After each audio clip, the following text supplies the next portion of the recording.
Welcome to Practical Access. I'm Lisa Dieker. And I'm Rebecca Hines. So, Becky, what are we going to talk about this time? Well, Lisa, the questions that I've been asked lately, a lot of them have to do with self-advocacy and, what we need to think about in terms of kids today working from home, and even when they're in school. How do we get kids to better understand how to advocate for themselves? So, what are you thinking? I'll let you start. That's a tough one. Well, thanks a lot. Well, I'm thinking, first of all, that kids, no matter their ability level, I feel like kids don't fully understand self-advocacy in general. Mm-hmm. So I don't think that it's an issue specifically of disability. I think that when I think of self-advocacy, I do think of kids with more significant needs sometimes, because, again, of personal experience. So I think that discussing this topic starts with understanding what it means in and of itself. So this idea of how do you advocate in general, and what does that mean, and then how do you advocate for yourself?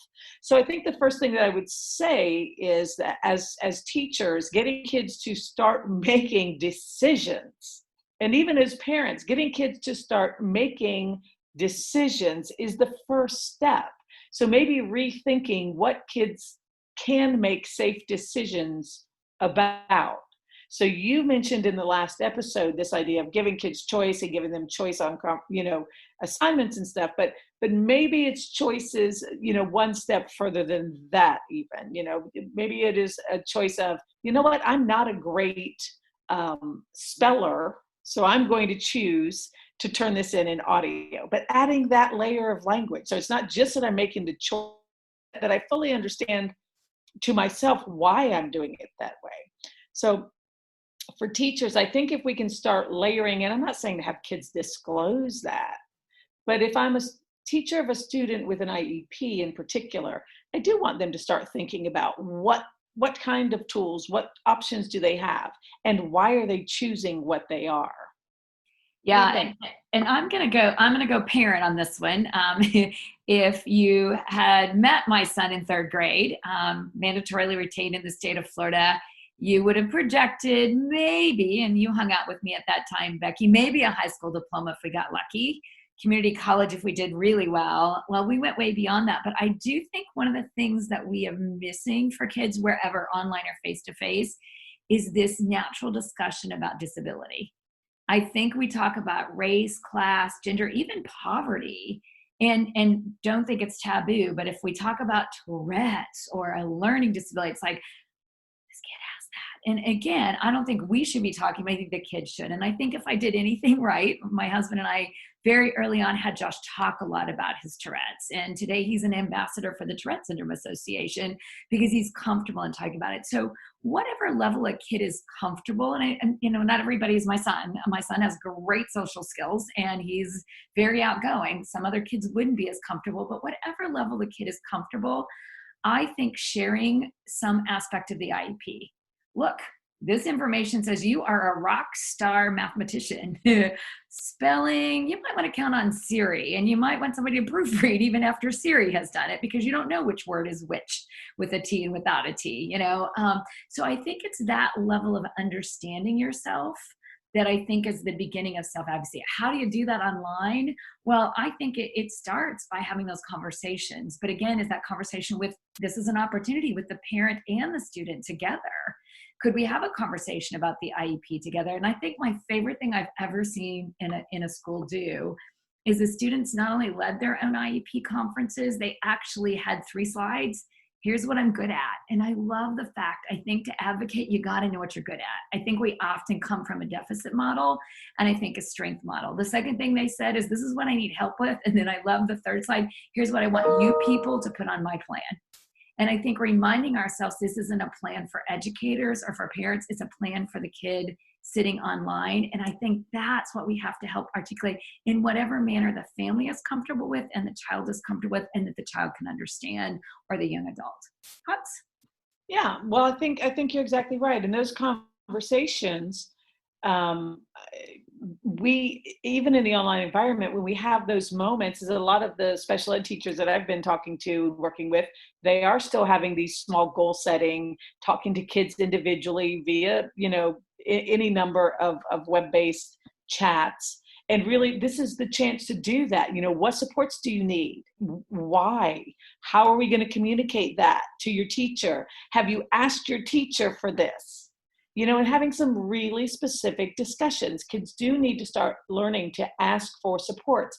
I do think it's important for kids to be able to articulate why. Mm-hmm. So asking more why questions of kids, that's a deeper level of thinking that I don't think we always push them to. And maybe these really one-on-one discussions that we're having with kids right now, maybe they do need to start that way. I wanted to mention also, Lisa, that, for kids with more significant needs, we're kind of talking about those kids who might have good communication skills. Mm-hmm. Even for those kids who don't have great communication skills, or we might not know their true intellectual ability, starting to give them any kind of choice, even at home, as you mentioned. If I put two things in front of my child and say, which one do you want? Point to the one you want. That is the very basis and the basics of getting started on that idea of making decisions and starting to learn to advocate for yourself. Yeah, Becky, I think I would be remiss if I didn't also share with parents or teachers listening, just a reminder that yes, no matter the age and the range, choice seems to be a theme for us in our podcast in general. But I do think that it's also a choice as students go on. I think people don't realize the IEP stops when the student leaves the public school system. And really, college is about a choice. It's not you get an IEP when you go to college, but that's where choice becomes the most important. And again, I reflect, and just for those of you who don't know, my son Josh graduated with a 4-year degree with a 3.6 GPA. He'll be like, yay, my mom's sharing my GPA nationally, but didn't expect that when he went into college. But I think he learned technology skills, he learned to advocate. And what I love is he would go to his first class and he would decide which professors he would send an email to right away and which ones he would wait a week to get to know a little better before he sent them an email. Because he said, I don't want people to be afraid of me because I have Tourette's.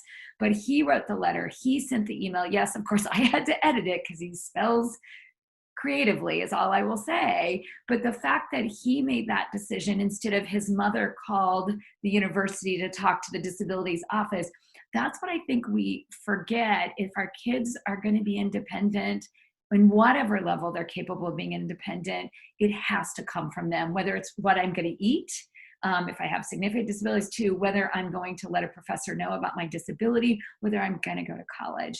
And I think we forget that sometimes as parents. It's really hard when your kid is in first or second grade with new diagnosis and say, is there a future? And you're like, I don't know. Yet I will tell you, as the future comes, advocacy and choice are really a core value. And problem solving, I think, is really hand in hand with this advocacy. Is just like you mentioned with Josh, it's also important for kids and adults to understand, what are the steps, what steps in my mind do I go through when I do advocate for myself and somebody tells me no? How do I solve that? What are the steps to solving a problem?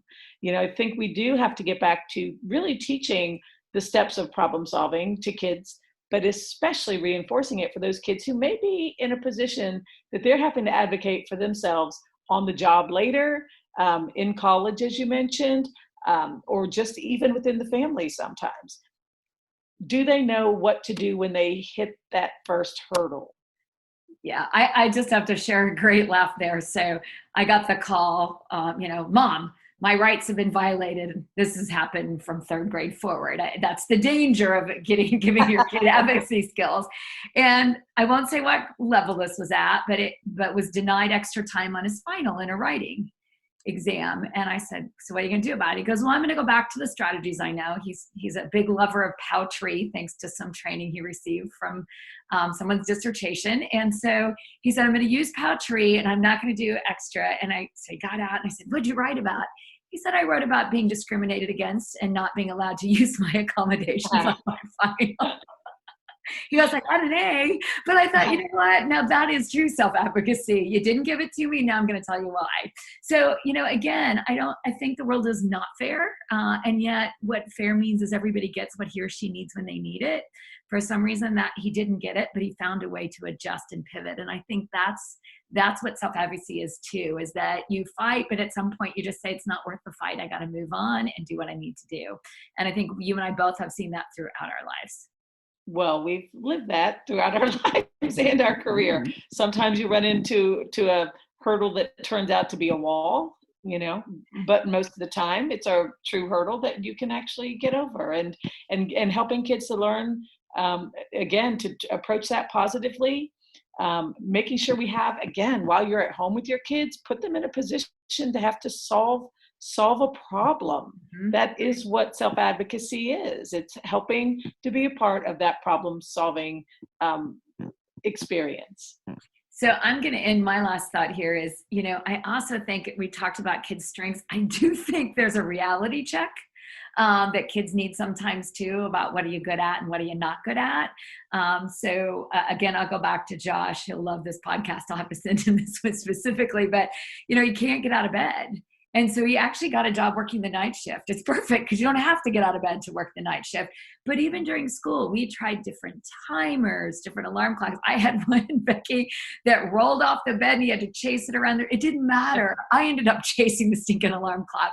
So I think also as part of self-advocacy is, I'm really not good at I can be flexible, but I can't be unscheduled. And you know that about me. I think we all have our strengths and weaknesses.